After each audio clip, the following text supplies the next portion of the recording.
संविधान सभा ने वर्तमान संविधान को विधिवत रूप से अपनाया था। हालांकि इसे 26 जनवरी 1950 को लागू किया गया था। संविधान के बारे में हर कोई जान सके, इसके लिए देश भर में संविधान दिवस मनाया गया।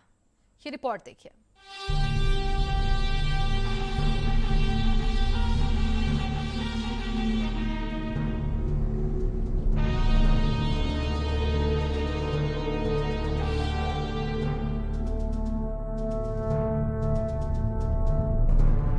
संविधान दिवस पर संसद भवन में आयोजित कार्यक्रम में पीएम मोदी ने 22 मिनट तक भाषण दिया और देश के अतीत से लेकर वर्तमान तक लंबी बात की।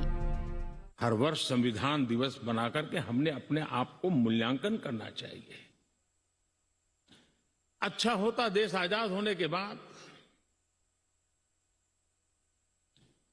26 जनवरी प्रजासत्ताक पर्व की शुरुआत होने के बाद हमें 26 नवंबर को संविधान दिवस के रूप में देश में मनाने की परंपरा बनानी चाहिए थी। पीएम मोदी के भाषण में देश के वीरों की गाथा थी और विपक्ष पर सियासी हमले भी थे। कांग्रेस और सपा का नाम लिए बिना ही पीएम मोदी ने जमकर विपक्ष पर हमला बोला। संविधान दिवस पर आयोजित कार्यक्रम में सिर्फ सरकार के नुमाइंदे ही शामिल हुए और ज्यादातर विपक्षी नेता गायब रहे। पीएम मोदी ने कहा कि ये कोई पहली बार नहीं है, इसके पहले भी होता था और अभी भी हो रहा है। जब जब देश के लिए कुछ अच्छा होता है, कुछ नई शुरुआत होती है, तो अड़ंगा लगाने वाले आगे आ जाते हैं और उनका यही काम है। लेकिन सरकार इन सब से बेपरवाह रहती है। हमें तो सबके लिए काम करना है और सबके लिए सोचना है और इसी सोच के साथ हम आगे बढ़ रहे हैं। आजादी की जंग में जिन जिन लोगों ने अपना बलिदान दिया, अपना जीवन खपाया, उन सबको भी नमन करने का यह अवसर है। उन आतंकवादियों से लोहा लेते लेते अपने आप को समर्पित कर दिया, सर्वोच्च बलिदान दिया। मैं आज 26/11 को उन सभी बलिदानियों को भी आदरपूर्वक नमन करता हूं।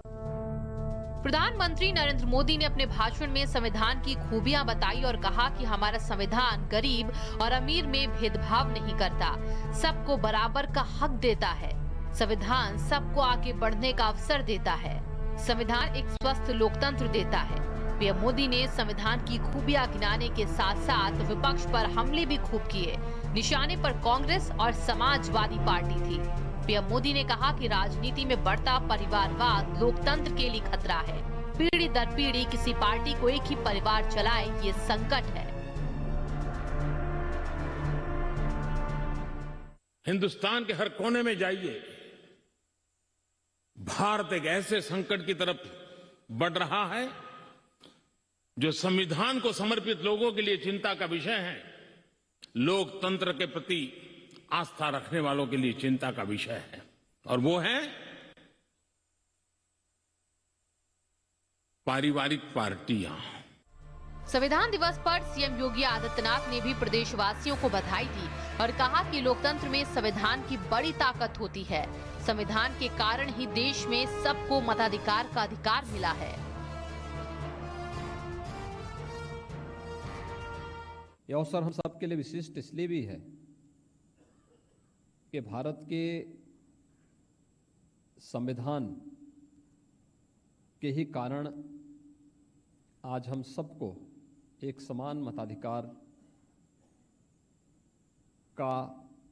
मताधिकार प्राप्त हुआ है। विकास का सबसे बड़ा बाधक है। एक बीमारू राज्य के रूप में उत्तर प्रदेश की भावना, उत्तर प्रदेश को जाना जाता था, लेकिन उत्तर प्रदेश ने इन सभी मिथकों को दूर करते हुए, इन धारणाओं को बदलते हुए आज उत्तर प्रदेश की कानून व्यवस्था देश के लिए एक नजीर बन रही है।